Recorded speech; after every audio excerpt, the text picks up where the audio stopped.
শেখ হাসিনা মনে করছিল কিয়ামত পর্যন্ত ক্ষমতায় থাকবে। শেখ হাসিনা পরনের কাপড়টা লইয়া কোনো মতে পলাইছে। লোকে তার একটা কাপড় লইতে পারে নাই। ভারতের সরকার তারে কিছু কাপড় চোপড় দিছে, এক কাপড়ে থাকন লাগতো। আল্লাহর বিচার বড় কঠিন বিচার, আল্লাহর বিচার বড় ভয়ঙ্কর বিচার।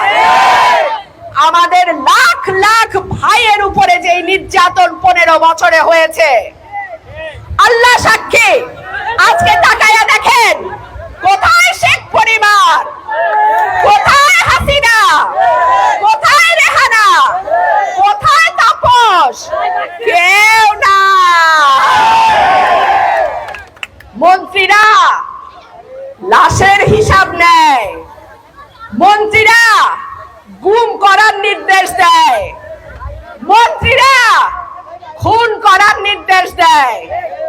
আমার বোনের কাছ থেকে আমার ভাইকে তুলে নিয়ে যায়, আমার ভাইয়ের কাছ থেকে আমার বাবাকে, আমার চাচাকে তারা গুম করে।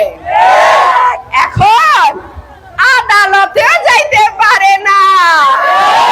মাইনসে পচা ডিম আর কি জুতা লইয়া রেডি থাকে। কোরআনে আল্লাহ পাক বলছেন, ওয়া তুইজ্জু মান তাশা ওয়া তুযিল্লু মান তাশা। আমি যাকে ইচ্ছা সম্মান দান করি, যাকে ইচ্ছা আমি বেইজ্জত করি। বেইজ্জতি কত প্রকার ও কি কি এইবার হাসিনা তুমি টের পাইছো। আমরা সকলের প্রাণের নেতা, আমাদের নয়নের মণি, আমাদের মা দেশনেত্রী বেগম খালেদা জিয়াকে ৭৬ বছর বয়সে হাসিনা তুমি জেল খাটাইছো মিথ্যা মামলায়। আমাদের মাকে তুমি বাড়ি ছাড়া করছো, ঠিকানা ছাড়া করছো হাসিনা। বাংলাদেশের মাটিতে তোমার আর জায়গা হবে না। ৭৬ বছর বয়সে পলাইছো তো শ্বশুর বাড়ি। আল্লাহ করে যেন কবরটাও তোমার বাংলাদেশে না হয়। আমার মা, আমাদের মাকে ঠিকানা ছাড়া করেছে যে এই মহিলা, বাংলাদেশের মাটিতে সে ফিরতে পারবে না। আমরা তার সমুচিত জবাব দেব ইনশাআল্লাহ। আমরা ধৈর্য ধরছি, একদিন না, 2 দিন না, 15 বছর আমরা ধৈর্য ধরছি। আল্লাহ তাআলা বলছেন, সবর করো বান্দা, তুমি সবর করো। আমরা সবর করছি, আমরা ধৈর্য ধরছি। ইনশাআল্লাহ আপনাদের ভোটে, জনগণের ভোটে ধানের শীষ আগামীতে রাষ্ট্র ক্ষমতায় যাবে ইনশাআল্লাহ।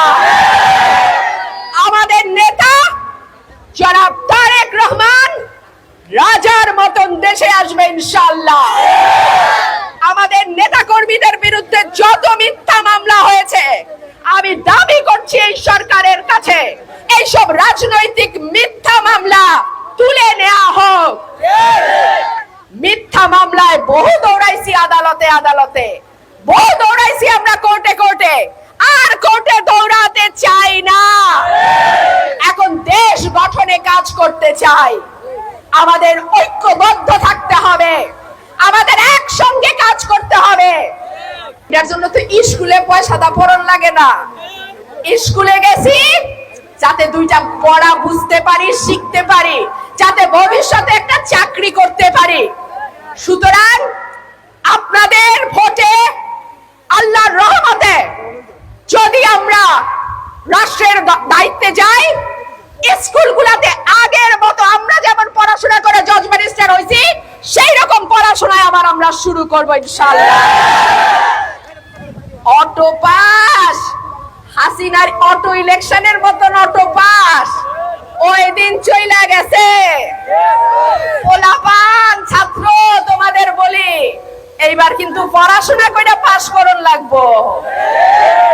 অটো পাস এমনিতে শান্তি লাগে, এখন খুশি লাগে, পড়তে হয় না, খেললে বেড়ালেই চলে, কিন্তু জীবনে বিরাট ক্ষতি।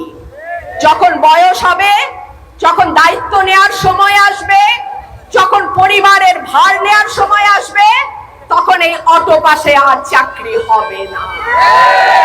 সুতরাং জাতিকে ধ্বংস করা, আমাদের আগামী প্রজন্মকে ধ্বংস করা, আমাদের তরুণ প্রজন্মকে ধ্বংস করা যেই নীল নকশা, দলে অনেক বড় দল, অনেক মানুষ এই দলের সঙ্গে আছে, সকলেরই নেতা হওয়ার ইচ্ছা থাকে, তবে নেতা তৈরি করে আল্লাহ, এবং যাকে ইচ্ছা তাকে তৈরি করে।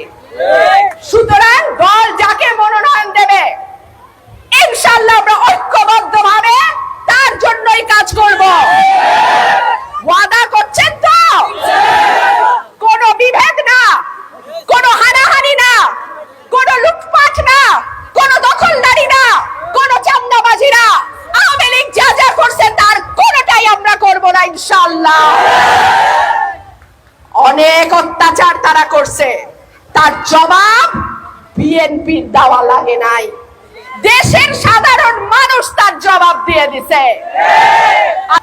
স্কুলগুলোতে এতদিন নাচানাচি দেখছি, লাফালাফি দেখছি, ডিম ভাজে কেমনে হেইটা দেখছি, আর সর্বনাশের কথা। আমি ব্যারিস্টার, আমার মা এমএ পাস, স্কুলে বসে তো ডিম ভাজন শিখতে হয় নাই, মাই শিখাই দিছে কেমনে ডিম ভাজতে হয়, কেমনে বিছনা করতে হয়, এটা তো জন্মের পর থেকে দেখে বড় হইছি।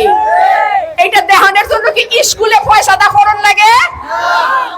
এটা আওয়ামী লীগ সরকার করেছিল অটো পাসের নামে, নতুন সিলেবাসের নামে, ডিম ভাজি শিখানির নামে, বিছানার চাদর গুছানি শিখানির নামে। এইগুলি আর চলবে না। জামাতকে ইন্টারন্যাশনালি একটা জঙ্গি সংগঠন হিসেবে রিপ্রেজেন্ট করার, যে বিএনপির সাথে জামাতকে ঐক্যবদ্ধ হওয়ার প্রয়োজন নাই। বিএনপি যদি সরকার গঠন করে তাহলে বিএনপির মাঠে যে ভোট আছে এনাফ। এই পর্যন্ত, এখন পর্যন্ত আমরা যেটা দেখতে পাচ্ছি যে আপনাদের সাথে জামাতের সাথে সম্পর্কটা একটু বিচ্ছিন্ন হচ্ছে, বা জামাতের যিনি আমির ডক্টর শফিকুর রহমান, ওনার যে বক্তব্য ছিল, আসলে বিএনপি জামাত কি একসাথে কাজ করবে কিনা, বিএনপির সাথে আপনাদের এখন বর্তমান যে সম্পর্কটা আসলে। জামাত আপনার শেখ হাসিনার সাথেও সরকার গঠনে গেছে, শেখ হাসিনা সরকার গঠন করতে পারতো না জামাত যদি তাকে সাপোর্ট না দিত, জামাতের সিটগুলা যদি তাদের সাথে অ্যালাইনমেন্ট না করতো। আবার বিএনপি যখন সরকার গঠন করে তখনও কিন্তু জামাত ছিল, জাতীয় পার্টি ছিল, সবগুলো রাজনৈতিক দল ছিল। এখনকার বর্তমান সিচুয়েশনে জামাতকে আমি দুই ভাগে ভাগ করব। একটা হচ্ছে, দেখেন গত 15 বছরে জামাতের সাথে আমাদের ঐক্যবদ্ধভাবে জোট